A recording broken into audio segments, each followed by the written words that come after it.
আমরা আজকে আনন্দ কনফেকশনারি এসেছি। এটার বয়স নাকি 100 বছর। ভিতরে গিয়ে যখন দোকানদারকে জিজ্ঞেস করলাম যে এটার বয়স কত, 3-4 বার প্রশ্ন করার পরও তিনি উত্তর দিলেন না। 5 নম্বর বার বলেন 100 বছরের মতো হবে। এটা উনি রাগ করে বলেছেন নাকি সত্যি সত্যি, এটা সম্পর্কে আমি শিওর না। যাই হোক, আনন্দ কনফেকশনারির অবস্থান হচ্ছে পুরান ঢাকার আবুল হাসনাত রোড।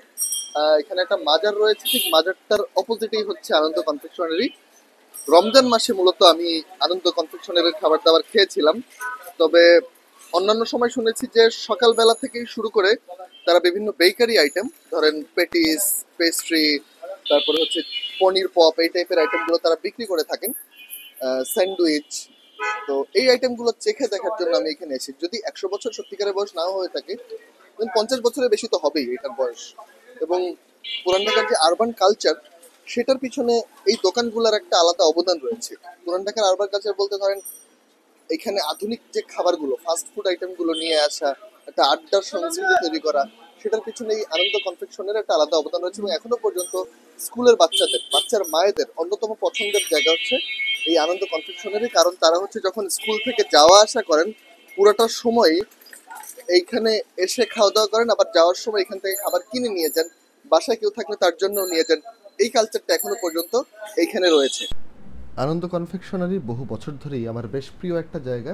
বেসিক্যালি এর পুরান যে ব্যাপারটা, মানে অনেক বছর ধরে তারা একই ভাইব ধরে রেখেছে, এই ব্যাপারটা আমার বেশ ভালোই লাগে। এবং রমজান মাসে এই আনন্দ কনফেকশনারিকে ঘিরে একটা বাড়তি উন্মাদতা থাকে পুরান ঢাকায়। অনেক মানুষ ইফতারের প্রায় 3-4 ঘন্টা আগে থেকে এসে এইখানে খাওয়া দাওয়া শুরু করেন। তো এইখানকার যে নর্মাল সময়ে কী কী খাবার পাওয়া যায়, বিশেষ করে বেকারি আইটেমগুলো, সেটারই আমি রিভিউ করতে গিয়েছি। এবং এটা দেখতে পাচ্ছেন চিকেন পেটিস। চিকেন পেটিসটার একটা বেসিক সমস্যা হচ্ছে চিকেন পেটিসটার ভেতরে যে পুরটা সেটা ভালো, কিন্তু বাইরের যে ক্রাস্টটা সেইটা আমার কাছে খুব একটা ফ্রেশ লাগে না, একটু পানসে লেগেছে। এছাড়া ভেতরকার টেস্ট বেশ ভালোই লেগেছে আমার কাছে, কিন্তু পেটিসের যে ব্যাপারটা, বাইরের ব্যাপারটা যদি নরম না থাকে সেই ক্ষেত্রে আমার আসলে খুব একটা পোষায় না। তো এইখানেই হচ্ছে আমার কাছে পেটিসটা পাস মার্ক পায়নি।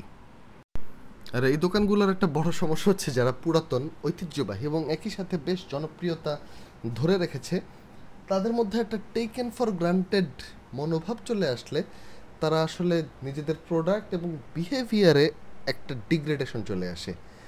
ওই ব্যাপারটা আমার কাছে মনে হয়েছে এখন আনন্দ বেকারির মধ্যে খানিকটা হলেও আসছে। বিশেষ করে ধরেন কোনো একটা রেস্টুরেন্টে যখন আমরা যাই বা এই ধরনের পুরাতন দোকানে যাই, আমরা একটু কথাবার্তা বলার চেষ্টা করি, কিছু প্রশ্ন করি, সেই প্রশ্নগুলোর আমি যথাযথ উত্তর আসলে আনন্দ কনফেকশনারিতে গিয়ে পাইনি। যদিও এই ব্যাপারটা আসলে খাবারকে খুব একটা আলাদাভাবে করে না। যেমন আমার যদি কোনো জায়গার খাবার ভালো লাগে, আমি ইউজুয়ালি বিহেভিয়ারের ব্যাপারটা ওভারলুক করে যাই। কারণ হচ্ছে আমার কাছে একটা জিনিস মনে হয় যে বিহেভিয়ার এক একটা দোকানে এক একটা দিন নির্দিষ্ট মানুষের মন মানসিকতা অনেক কিছুর উপর নির্ভর করে। তাই শুধুমাত্র বিহেভিয়ার নিয়ে আসলে কথা বলাটা ঠিক না। তবে তাদের খাবারেও আসলে ব্যাপারটার একটা বহিঃপ্রকাশ এসেছে। যেমন পনির পপটা যখন খাচ্ছিলাম, স্পেশালি পনির পপটার ভেতরে পনির খুঁজে পেতে আমার বেশ সময় লেগেছে। এই ছোট ছোট ব্যাপারগুলো আমার কাছে খুব অদ্ভুত লাগে। কারণ হচ্ছে পনির পপ ব্যাপারটা আমি বেশ আলাদা ইন্টারেস্ট এবং একই সাথে আলাদা আগ্রহ নিয়ে অর্ডার করেছিলাম, কিন্তু এই আইটেমটার মধ্যে আসলে যেই আশা নিয়ে অর্ডার করেছি সেই আশাটা একেবারেই পূরণ হয়নি।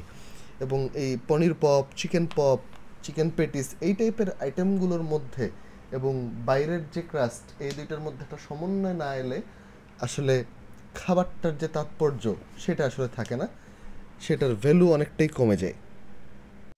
আমার কাছে এটা খাওয়ার পর মনে হয়েছে আনন্দ কনফেকশনারির ইফতারির যে বাজারটা সেটা ঢের ভালো এই বেকারি আইটেম এবং কনফেকশনারির আইটেমগুলোর চেয়ে। তবে একটা খাবার আমাদের দুজনের কাছেই বেশ ভালো লেগেছে, সেটা হচ্ছে আনন্দর স্যান্ডউইচটা বেশ টেস্টি ছিল। স্যান্ডউইচটার সাইজ এবং দামের যে রেশিও সেটাও পারফেক্ট ছিল, এবং স্যান্ডউইচের ভেতরে বেশ ভালো পরিমাণে চিকেন দেওয়া রয়েছে। সব কিছু মিলিয়ে এই স্যান্ডউইচটার স্বাদ ছিল মোটামুটি ভালো। এইটা আমাদের দুইজনের কাছেই মোটামুটি পাস মার্ক পাচ্ছে। ইউজুয়ালি যেটা হয় এইসব দোকানে সাধারণত 2টা বা 3টা আইটেম খুব ট্রেডমার্ক এবং বেশ ভালো বিক্রি হয়, এবং সেগুলোর মধ্যে আমি এই স্যান্ডউইচটাকে রাখবো, কারণ স্যান্ডউইচটা আমার কাছে বেশ ভালো লেগেছে আমাদের দুইজনের কাছেই। ইমরান স্যান্ডউইচটা খেয়েছিল এবং হাফ হাফ করে খেয়েছি। আরেকটা ওভাররেটেড আইটেম এই দোকানে, সেটা হচ্ছে এই চিকেন বনটা। চিকেন বনের মধ্যে যে চিকেনের লেয়ারটা দেওয়া, একটু দেখাই আপনাদের। এইটা অতিরিক্ত মশলা দেয়া ছিল সত্যি কথা বলতে, এবং এটার মধ্যে সসের যে পরিমাণ সেইটা অনেক বেশি মুখে লাগছিল। এই ব্যাপারটা আমার কাছে বেশ খারাপ লেগেছে। আমার কাছে মনে হয় এই চিকেনের ফিলিংটা আরও অনেক বেটার করা সম্ভব ছিল যদি সসটা একটু পরিমিত করে দেওয়া হতো। সসের কালারটা অনেক বেশি ভিজিবল ছিল এবং এই কালার্ড সসের কারণেই ওভারঅল এই খাবারটা আমার কাছে কম পাবে। এছাড়া লোফ আর চিকেনের পরিমাণ কিন্তু একেবারে খারাপ ছিল না। যদি সেটা পরিমিত পরিমাণে সস দেওয়া হতো তাহলে একদম পারফেক্ট হতো। আমি একটু দামগুলো দেখাই। এখানে চিকেন পপের দাম হচ্ছে 80 টাকা। এই দোকানে কিন্তু তুলনামূলক প্রাইসিংটা বেশ ভালো। অন্যান্য আইটেম 80 থেকে মোটামুটি 100 টাকার মধ্যে আপনারা সবগুলো আইটেম পেয়ে যাবেন। কিছু কিছু আইটেম তার চেয়ে কমেও আছে। তবে আপনারা যদি এখানে খেতে চান সেক্ষেত্রে আমি বলবো, আমি সাজেস্ট করবো চিকেন পপ, স্যান্ডউইচ, এই দুইটা আইটেম হাইলি রেকমেন্ডেড। এই দুইটা আইটেম আপনারা খেতে পারেন। পনির পপটা না নেই বেটার বলে আমার মতামত। আমার আজকের ভিডিওটা মূলত আমি যেটা করার চেষ্টা করতেছি, আনন্দ কনফেকশনারি যেহেতু পুরাতন একটা এস্টাবলিশমেন্ট, তার সাথে নতুন একটা এস্টাবলিশমেন্ট কিংস কনফেকশনারির একটা তুলনা দেওয়ার চেষ্টা করব। কিংস কনফেকশনারি হচ্ছে ধানমন্ডিতে। চলেন, এখন আমরা যেহেতু আনন্দ কনফেকশনারি দেখায় ফেলছি, এটার কোন খাবারটা কেমন বলে ফেলছি, এখন চলেন আমরা একটু কিংস কনফেকশনারিতে ঢু মেরে দেখি তাদের খাবারগুলো কেমন।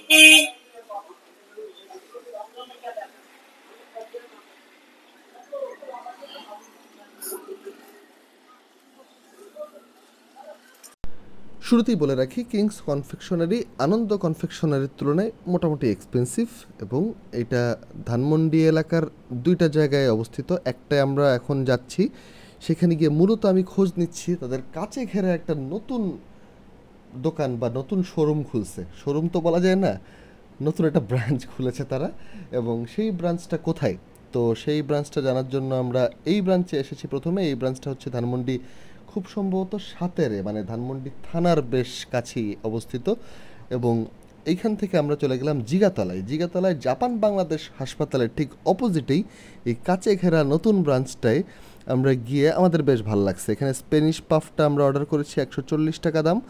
এছাড়া হচ্ছে ওই chicken patties, chicken curry, chicken puff, এবং আরও একটা আইটেম যেটা আমার এখন খেয়াল আসতেছে না, অর্ডার করেছিলাম। এটার ভিতরে ঢুকলে আসলে আপনাদের বেশ ভালো লাগার কথা। একটু আধুনিক এবং বসার অ্যারেঞ্জমেন্ট বেশ ভালো, এবং স্টাফদের বিহেভিয়ার ডিফারেন্ট। তারা অনেক বেশি ম্যানার্ড এবং তারা যে কোনো প্রশ্নের উত্তর দিতে সবসময় রেডি। মোটামুটি তারা জানে কখন কি করতে হয়। এই ব্যাপারগুলো আসলে ইমপ্রেসিভ। ওভারঅল একটা গুড কাস্টমার কেয়ার তাদের মধ্যে আছে। এবং এইখানে হচ্ছে কেকের একটা সমাহার আছে, আপনারা চাইলে কেকগুলো ট্রাই করতে পারেন। নানা পদের কেক আছে, এবং কেকগুলো যাতে আপনারা ধরে না দেখেন সেই জন্য একটা বড় বিজ্ঞাপনও এখানে, বা একটা সতর্কবার্তাও এখানে টানানো আছে, যেখানে লেখা আছে please do not squeeze the cake, the slices are very soft. এরকম একটা সতর্কবার্তা লেখা। যাই হোক, আমরা খাওয়া দাওয়ার পর্বে ফেরত আসি। আমরা মূলত নিয়েছি হচ্ছে chicken patties, spicy chicken puff এবং কারি চিকেন পাফ, এই দুইটা নিয়ে আমার একটু অবজারভেশন আছে। তবে তাদের স্প্যানিশ পাফটা অসাধারণ, মাইন্ড ব্লোয়িং। এটা আপনারা 140 টাকা দাম, একটু এক্সপেন্সিভ আমার কাছে মনে হয়েছে, এবং এটা এক্সপেন্সিভ জেনেই আমরা গিয়েছি। এইখানে মোটামুটি খাবার দাবারের দাম একটু বেশি, তবে ওইটা আপনারা একটু চেখে দেখতে পারেন, বিশেষ করে স্প্যানিশটা। ওইটা আমরা সবার লাস্টে খেয়েছি। যাই হোক, আমি শুরু করেছি হচ্ছে স্পাইসি চিকেন পাফ যেটা, সেটা দিয়ে। এটার মূল ব্যাপারটা হচ্ছে এটার ভেতরটায় আলু আছে, চিকেন আছে, এবং ভেতরে আসলে তরকারির মতো করে দেওয়া। এবং স্পাইসি চিকেন পাফ কোনটা এবং কারি চিকেন পাফ কোনটা, এই দুইটার মধ্যে খুব বেশি ডিফারেন্সিয়েট আসলে আমরা করতে পারিনি, কারণ ভেতরে দুইটারই মোটামুটি সমান এবং একই সাদৃশ্যওয়ালা আইটেম ছিল। যেমন আলু, চিকেন, একটার মধ্যে একটু ঝোল বেশি ছিল, ওইটাই হচ্ছে কারি। এটুকু আমরা ফিল করছি, কিন্তু স্বাদের দিক থেকে খুব বেশি তারতম্য আসলে ছিল না। সকালের নাস্তায় যারা একটু আভিজাত্য পছন্দ করে বা একটু টাকা পয়সা খরচ করে, তারা কিন্তু এইসব জায়গা থেকে রুটি টুটি নিয়ে যায় নিয়মিত। এবং এসব জায়গায় যারা আসলে রুটি টুটি নিয়ে যায়, তারা এই কিংস কনফেকশনারির সামনে সুন্দর করে গাড়িটা পার্ক করে এবং এখান থেকে রুটি নিয়ে তারা আবার গাড়িতে উঠে বাসায় যায়। মানে একটু বনেদি পরিবারের লোকজনই মূলত এখান থেকে পাউরুটি নেয়, কারণ এগুলা বেশ এক্সপেন্সিভ। এগুলো ডে টু ডে লাইফে আমাদের জন্য খাওয়া বেশ কঠিন বলেই আমার কাছে মনে হয়েছে। যাই হোক, ইমরান হচ্ছে স্পাইসি চিকেন পাফটা খাচ্ছে এবং খেতে খেতে ও একই মতামত দিচ্ছে যে ভিতরে যে পুরটা দেওয়া সেটা আসলে দুইটারই কাছাকাছি স্বাদ। ধানমন্ডি এলাকার এই আউটলেটটার বাইরের ভিউ বেশ সুন্দর। যাই হোক, এটা হচ্ছে আমাদের স্প্যানিশ পাফ, যেটা আমরা বেশ শখ করে অর্ডার দিয়েছিলাম এবং এটার দাম হচ্ছে 140 টাকা। এইটার ভিতরে নানা ধরনের সবজির সংমিশ্রণ রয়েছে এবং এটা স্প্যানিশ নানা একটা আইটেম। নিশ্চয়ই কোনো একটা সম্পর্ক আছে স্প্যানিশ খাবার দাবারের সাথে, যেটা আমরা জানি না, কিন্তু এটা খেতে বেশ মজাদার। ভেতরের যে ফিলিংটা সেটা খুবই সুস্বাদু এবং ডিফারেন্ট লেগেছে। খানিকটা চিকেনের একটা এসেন্স আছে এবং অন্যান্য আইটেমও যেগুলো ছিল আমার কাছে বেশ ভালো লেগেছে। আপনারা চাইলে কোনো একদিন যদি 140 টাকা খরচ করতে ইচ্ছে হয় সেই ক্ষেত্রে এই আইটেমটা ট্রাই করতে পারেন। এবং ভেতরটা একটু দেখানোর চেষ্টা করছি আমরা, এটার ভেতরটা আসলেই মজাদার। ভয়েস ওভারের শুরুতে যদিও আমরা বলেছি আমরা চিকেন প্যাটিস অর্ডার করেছিলাম, কিন্তু পরবর্তীতে আমরা এটা পরিবর্তন করেছি এবং ভুলটা সংশোধন করার চেষ্টা করছি। আমরা চিকেন প্যাটিস না, এর হচ্ছে চিকেন মাশরুম পাই যেটা, সেইটা অর্ডার করেছিলাম এবং চিকেন মাশরুম পাইয়ের ভেতরের ফিলিংটা আমার কাছে বেশ ভালো লেগেছে, যদিও খানিকটা কম ছিল কোয়ান্টিটিতে। মানে যে পরিমাণ বড় বাইরের ক্রাস্টটা সেই তুলনায় ভেতরকার পরিমাণটা কোয়ান্টিটিটা খানিকটা কম। তবে আনন্দর সাথে যদি আমি কিংসের বেসিক একটা পার্থক্য করি, বেসিক একটা তুলনা করি, কিংসের বাইরের যে ক্রাস্ট বা বাইরের যে লেয়ার সেইটা অনেক বেশি ফ্রেশ এবং অনেক বেশি নতুন। মানে মনে হয়েছে যে একটু আগে বা কিছুক্ষণ আগে এগুলো এইখানে আনা হয়েছে এবং পরিবেশন করা হয়েছে। আনন্দেরটা আমার কাছে খানিকটা মনে হয়েছে যে একটু পানসে হয়ে গেছে, একটুখানি ওয়ার্ন আউট টাইপের একটা ফিলিং আমি পেয়েছি, যেটা হচ্ছে দুইটার দামের তারতম্য করলেও আপনারা বুঝতে পারবেন। একটা হচ্ছে 80 থেকে 100 ক্যাটাগরির, আরেকটা হচ্ছে মোটামুটি 120 থেকে 140 টাকা এই ক্যাটাগরির। তবে কিংসে আপনারা চাইলে স্লাইস কেকগুলো খেতেও আসতে পারেন। আমি যদিও এগুলোর স্বাদ এই দিন নেইনি, এর আগে একবার নিয়েছিলাম, আমার কাছে মোটামুটি ভালো লেগেছে, তবে খানিকটা এক্সপেন্সিভ। এইটুক মাথায় রেখে আসতে হবে, এইটুক ডিসক্লেমার আমার দিতেই হবে, যেহেতু আমার ব্লগগুলো সাধারণত আমি একটু বাজেট ফ্রেন্ডলি বা একটু মধ্যবিত্ত মানুষদের কথা চিন্তা করে করি। তবে আমার কাছে ওভারঅল কিংসের এক্সপিরিয়েন্সটা বেশ ভালো লেগেছে এবং তাদের শুধুমাত্র ওই স্পাইসি আর হচ্ছে কারি এই দুইটার পার্থক্যটা না বোঝা ছাড়া তেমন আহামরি ডিফারেন্স আমি পাইনি।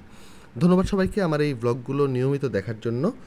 আশা করি যারা ইউটিউব থেকে দেখছেন তারা সাবস্ক্রাইব করবেন এবং যারা ফেসবুক থেকে দেখছেন তারা লাইক, কমেন্ট এবং শেয়ার করবেন, ফলো করবেন আমার এই পেজটাকে রায়হানিজম ট্রাভেল অ্যান্ড ফুডে। আপনারা যদি কোনো স্পেশাল জায়গা বা স্পেশাল প্লেসের ভিডিও দেখতে চান বা দেখাতে চান সেক্ষেত্রে আমাকে ইনবক্সে বা কমেন্টে যোগাযোগ করবেন।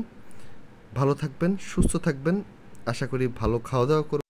চলেন আমরা একসাথে একটু ঘোরাঘুরি করি এবং একসাথে খাওয়া দাওয়া করি।